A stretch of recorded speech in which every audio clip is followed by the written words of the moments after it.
परमात्मा, वो अल्लाह, वो वाहिगुरु, वो गॉड, वो खुदा, वो राम हर जगह है। यहां तक निगाह जाती है वो है, और जहां निगाह नहीं जाती वहां भी वो है। कैसा है वो, कैसा लगता है वो? क्योंकि इंसान की फितरत है,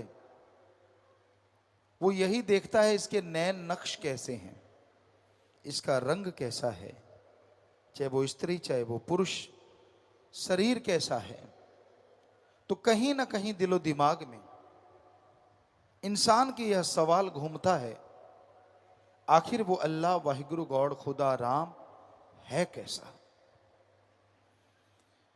वैसे तो पानी में कोई रंग नहीं होता और जैसा रंग मिला दो वैसा हो जाता है। उसी तरह अल्लाह वाहिगुरु का अलग से कोई रंग रूप आकार नहीं होता। जहां देखो वहीं वो नजर आएगा, पत्थरों में, पहाड़ों में, पेड़ों में, उजाड़ों में, इंसानों में, पशुओं में, पक्षियों में, हर रूप में वो नजर आता है। पर फिर भी कहीं ना कहीं ये लालसा होती है, दिलो दिमाग में इच्छा होती है कि यार वो होगा कैसा, कितना है वो खूबसूरत, कितना स्ट्रांग मजबूत है, कैसा दिखता है वो। अगर यह जानना चाहो तो सच्चा गुरु पीर फकीर से मिलो, और वो आपको गुरु मंत्र, कलमा, मेथड ऑफ मेडिटेशन नाम शब्द बताएगा, उसका अभ्यास करो। जैसे जैसे अभ्यास करते जाओगे पेट बनता जाएगा और आप मालिक की कृपा दृष्टि के काबिल बनते जाएंगे। और जैसे जैसे मालिक की रहमत कृपा आप पे बरसने लगेगी, वैसे वैसे आप मालिक के दर्श दीदार के नजदीक पहुंचते जाएंगे। मालिक के दर्श दीदार जब होते हैं तो आपके ये सारे शक शुबहा डाउट क्लियर हो जाते हैं। जब उसका नूरानी चेहरा देखते हैं, नूरानी मुखड़ा देखते हैं, आप इंसान हैं। सर्वश्रेष्ठ जोनी इंसान की है, इसलिए मालिक दर्शन भी देगा तो गुरु सदगुरु इंसान के रूप में, पर वो नूरी स्वरूप होगा। क्योंकि भगवान अगर आपको पशु के रूप में नजर आएगा तो आप पे असर क्या होगा? हालांकि वो उसमें भी है, क्योंकि आप तो खुद मुख्तियार जून है, सबसे उत्तम जून है, इसलिए वो दर्शन तो ऐसी जून में ही देगा, पर उसका नूरी स्वरूप होगा। संतों ने बताया, नूरी स्वरूप को देखता हूं तो मैं तो बेइंतहा खुश होता हूं, पर उसमें इतना नूर है कि चंद्रमा गर्त में यानी पताल में धंस जाता है, उसके सामने बहुत बौना है। सूरज शर्म से अपनी रोशनी खत्म कर बैठता है, इतना नूर है। किसी ने पूछा किसी से, तेरा सदगुरु फिर है कैसा? तेरा अल्लाह, तेरा वाहिगुरु, तेरा राम गॉड, वो है कैसा? कहने लगा, क्या बताऊं? कहता यार कुछ तो बता। वो दूध जैसा, कितना, वो तो उबाला आ जाए, कुछ देर पड़ा रहे तो फट जाता है। कहता फिर चंद्रमा जैसा, कहता उसमें तो दाग धब्बे हैं, उधार की रोशनी है। कहता सूरज जैसा, उसमें तो बहुत तपिश है, वो तो जला देता है, उसके पास तो कोई जा ही नहीं सकता। कहता शहद जैसा, कहता वो मीठा तो रहता है पर कुछ देर बाद काला पड़ जाता है। कहता फिर चीनी जैसा? कहता वो तो शरीर के लिए हानिकारक है, हद से ज्यादा अगर आप लेते जाओगे तो हानिकारक है। कहता फिर तेरा गुरु कैसा? कहता कलर दूध जैसा, रोशनी लाखों करोड़ों सूरज चंद्र जैसी, उसके पास जाओ ठंड की ही ठंड की मिलती है, वो किसी को जलाता नहीं है, दूर भगाता नहीं है। कहता मिठास शहद जैसी, गुड़ जैसी, चीनी जैसी। कहता इससे अरबों खरबों गुना ज्यादा मीठी, लेकिन वो सेहत बनाती है, आत्मा की खुराक कहलाती है और अल्लाह वाहिगुरु के दर्श दीदार करवाती है। ऐसी है वो मिठास।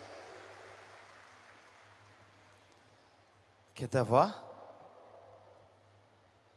तेरा सदगुरु, तेरा अल्लाह, तेरा वाहिगुरु, तेरा राम, तेरा गॉड तो फिर कमाल है। पर मैंने सुना है वो जन्म नहीं लेता, डेथ बर्थ के सर्कल में नहीं आता। कहता सच सुना है। कहता फिर आप कैसे कह सकते हो कि वो इंसान जैसा है? कहता वो बिना जन्म लेने के बाद भी जन्म लेता है, उसकी जिंदा तस्वीर हर जगह रहती है। यही तो उसका कमाल है, ना वो जन्म लेता है ना मरता है, पर फिर भी सबके अंदर जिंदा रहता है। जिसकी निगाह बन जाए वो देख लेता है, वरना बिना देखे कोई इस दुनिया से रुखसत हो जाता है। तो ऐसे परमपिता परमात्मा को यार बनाओ, दोस्त बनाओ, मित्र बनाओ। दुनिया की मित्रता, दुनिया की यारियां, दोस्ती मतलबी है, स्वार्थी है, गर्जी है। सब गर्ज से बंधे हैं।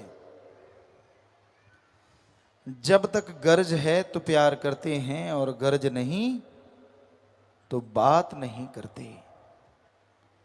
उस मुर्शिद से, सतगुरु से, अल्लाह वाहिगुरु राम से ज्ञान लो, और फिर सतगुरु अल्लाह वाहिगुरु को देखो जरूर। वो बेगरज है, इसके बावजूद भी वो आपकी हर गरज पूरी कर सकता है।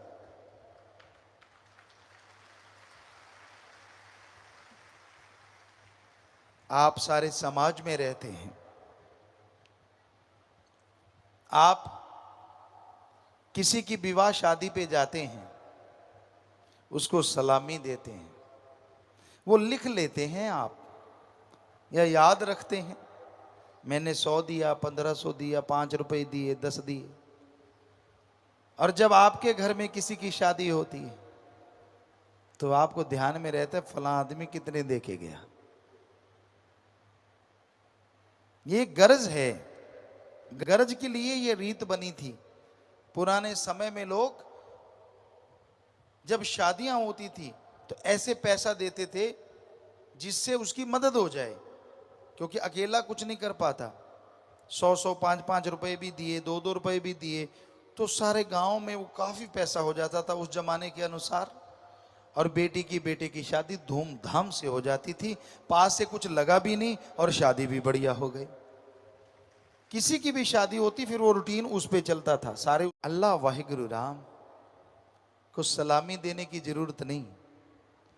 आप मत दीजिए सलामी, और बदले में जितना मर्जी ले लीजिए, बस भावना शुद्ध कर लीजिए, विचारों का शुद्धिकरण कर लो।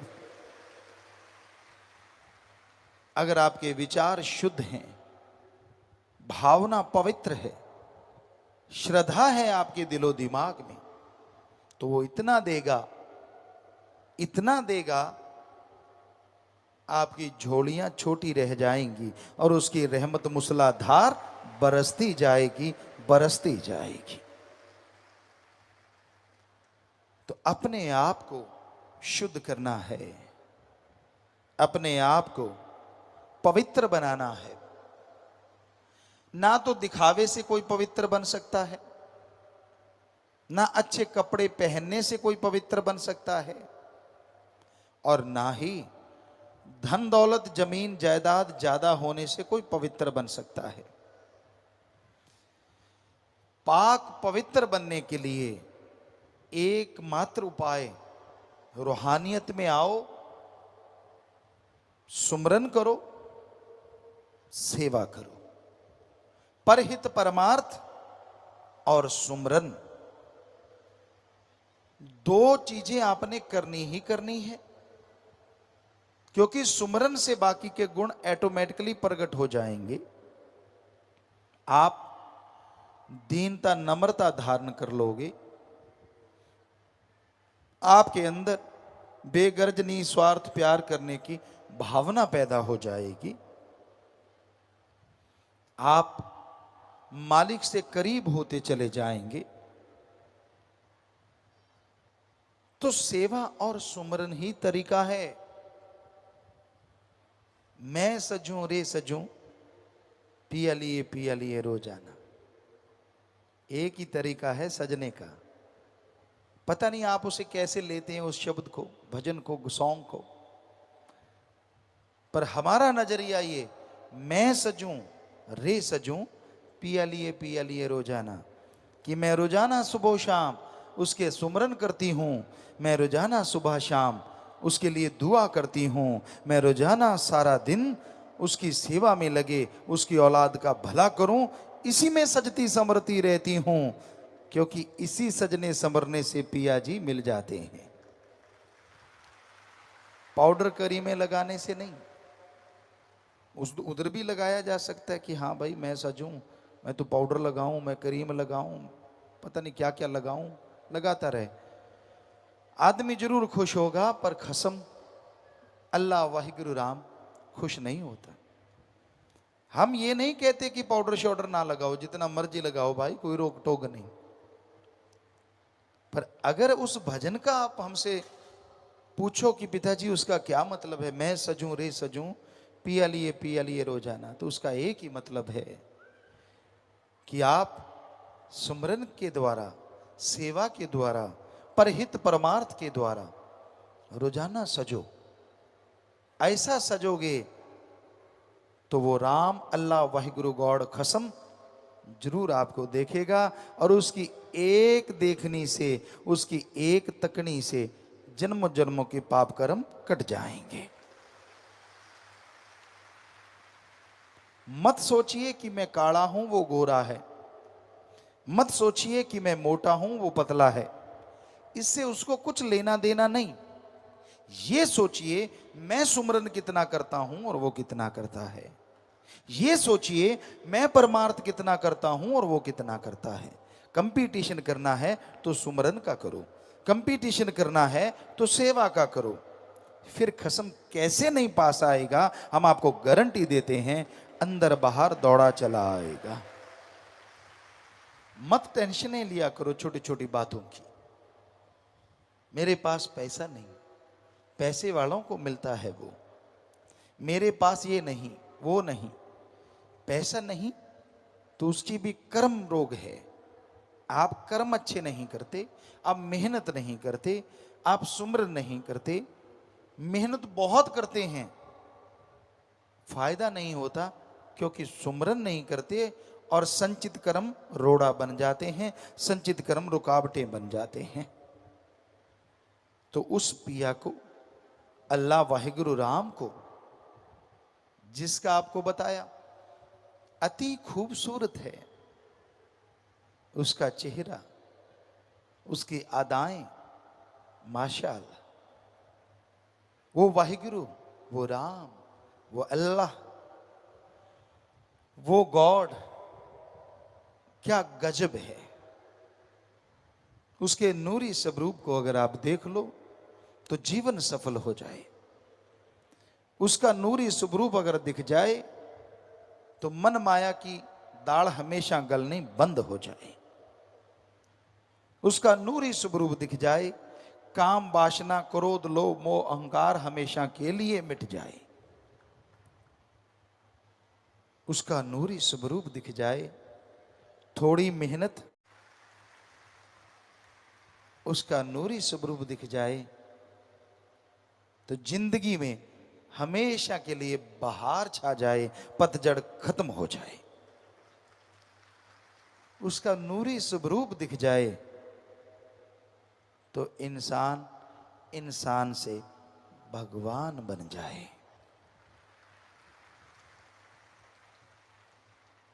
क्योंकि इंसान खुद उसमें अपने आप को देखे और अपने में भगवान को देखे, तो वो भगवान रूप बन जाता है। फिर समाधि लगाने की जरूरत ना पड़े, सुमरन करना ही ना पड़े, सेवा करनी ही ना पड़े, अपने आप सुमरन चलता रहता है, अपने आप सेवा होती रहती है, पता ही नहीं चलता कि क्या हो रहा है, अगर उसका नूरी स्वरूप दिख जाए। आप मीठे के आशिक हैं, नमकीन के आशिक हैं, कड़वी चीज के आशिक हैं, इंद्रियों के भोग विलास के आशिक हैं, अरे उसका नूरी स्वरूप मिल जाए तो ये जो आप मीठा, नमकीन, कड़वा या इंद्रियों के भोग विलास का स्वाद लेते हैं, ये तो क्षणिक है, 5 मिनट, 10 मिनट, आधा घंटा, घंटा, और बाद में मुंह बकबकवा और शरीर चूरो चूर। अरे नूरी स्वरूप मिल जाए तो इनसे खरबों गुना स्वाद आ जाए और वो परमानेंट बन जाए, टेम्परेरी कभी ना रहे। आपको लगता है गुरुजी ललचा रहे हैं, यार ये तो स्वाद ही स्वाद है। ललचा नहीं रहे, हम तो सच बता रहे हैं। आपको क्या समझ आ रहा है वो तो राम जाने, पर हम तो सच बता रहे हैं, और इसलिए बता रहे हैं कि हम वो लज्जतें लूट रहे हैं, आप खाली क्यों हैं? हम भी तो इंसान हैं और आप भी इंसान हैं। हमें सतगुरु मुर्शिद ने नवाजा, रहमो करम किया, तो आपको भी तो सतगुरु मुर्शिद ने नवाजा, रहमो करम किया। क्यों नहीं अमल करते? क्यों नहीं जीवन अल्लाह वाहिगुरु की याद में लगाते? क्यों नहीं परहित परमार्थ करते? जीवन यूं ही गुजर रहा है, सेकंड गया, मिनट गया, घंटा गया, दिन गया, महीना गया, साल गया, पता नहीं खा पी के कितना माल गया। समझ गए आप? खा लिया और फिर गया, खा लिया और फिर गया, पल्ले क्या रह गया है? कुछ। उसकी निंदा कर ली, उसकी चुगली कर ली। भाई बहनों में आजकल चल रहा है, बैठ गए, सुना वो कैसा, फला ऐसा, ये बुरा, वो बुरा। क्या पानी में मधानी से कभी मक्खन आया? आया तो दिखाओ किसके पास है। जितनी चुगली करते हो, जितनी निंदा करते हो, एक दूसरे को गाली गलौज करते हो, एक दूसरे को बुरा बोलते हो, क्या कोई पदवी मिली, कोई ग्रेड मिली, अपग्रेड हुए आप? कोई तगमा मिला, कोई मेडल मिला, कोई नोबेल पुरस्कार मिला आपको कि भाई इसने इतनी निंदा की है, बेचारे ने जोर लगा लगा के, इसको कोई तो मेडल मिलना चाहिए। वैसे निंदा चुगली का अगर मेडल मिलने लगे ना, मोस्टली सबके गले में मेडल हो, सच्ची बात है। थोड़े ही बचे हैं मालिक के प्यारे जो मालिक से इश्क करते हैं, वरना चुगली निंदा के बिना कईयों की तो रोटी हजम नहीं होती और कईयों को टॉयलेट नहीं आती, जब तक वो एक दूसरे की 2-4 गा ना लें। उनको होता है यार पेट में अफारा आ गया, चल फला आदमी के पास जाते हैं, जाके कौन सा उसने तेरे को चूर्ण दे देना है, चुगली करनी है, फलाना ऐसा है, दिनकड़ ऐसा है। ओहो, किस लिए जिंदगी मिली और क्यों बर्बाद कर दी? क्यों बर्बाद करने पे तुले हो? जिनकी शादी नहीं हुई, शादी वालों की बातें सुन सुन के सपन लोग में उड़ते हैं, और जिनकी शादी हो गई वो दलदल से निकलने की जुगती सोचते हैं। हकीकत है, पूछ लो चाहे सबसे। काश शादी ना होती, आजाद होते, ना बच्चों का फिक्र, ना घर का फिक्र, राम राम गाते, अल्लाह वाहिगुरु को मनाते और खुशियों से सारा दिन रात गुजारा करते। पर जिनकी नहीं हुई उनको कीड़ा काटता है अंदर। ओहो, ये तो मजे ले रहे हैं, ये तो सुंदर कपड़े पहनते, मुंह से रंग के आते हैं। मैं भी रंगता, साल 2 साल रंग लेता, बच्चे हो जाते, आंखों की गिद्द तक नहीं उतरनी थी, रंगना तो दूर की बात। गृहस्थी वो ही अच्छे हैं जो अल्लाह वाहिगुरु को याद करते हैं, जिनके घर में प्यार मोहब्बत है, जो अच्छे संस्कार अपने बच्चों को देते हैं। और तपस्वी वही अच्छे हैं, त्यागी वही। जिंदगी का मकसद जो आपने बनाया है उसको सुबह सुबह सुमरण के साथ याद किया करो। गृहस्थी लोग याद किया करो कि हे परमपिता परमात्मा, हमने तेरा नाम जपना है, तेरे से दयामय रहमत लेके खुशियों के खजानों को लूटना है,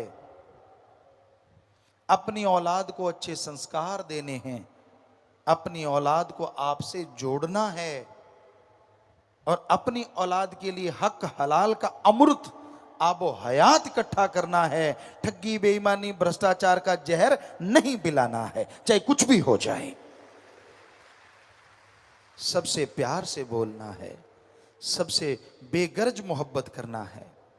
ऐसे ही तपस्वी, तपस्वी जिन्हें कहा जाता है त्यागी, उनको चाहिए सुबह याद करें, सतगुरु अल्लाह वाहिगुरु तेरे लिए जिंदगी तूने कुर्बान करवाई है, मेरे में ऐसा कुछ नहीं कि मैं कुर्बान कर दूं, तेरी रहमत बरसी की कुर्बानी हम पे रंग लाई है। मेरा मुझ में कुछ नहीं, जो कुछ है सो तेरा, तेरा तुझको सौंपते क्या लागे है मेरा। याद करें कि हे मेरे मालिक, हे मेरे दाता, हमारी औकात नहीं थी कि हम तपस्वी बन पाते, जो मालिक को अति प्यारे होते हैं वो बन पाते। ये तेरी रहमत बरसी, तूने बना लिया, और अब और रहमत रख, हमें शक्ति दे। हम जिस चीज के लिए जिंदगी कुर्बान की है, अल्लाह वाहिगुरु का प्यार और उसके सारे संसार का भला करना, सेवा करना, परोपकार हम करते रहें ता जिंदगी कोई बुरे ख्यालों में न चलें, निंदा चुगली में न बैठें। मालिक हमें शक्ति देना, हम परहित परमार्थ में डूबते चले जाएं, निकलने की हमें फुर्सत ना मिले और तेरी खुशियों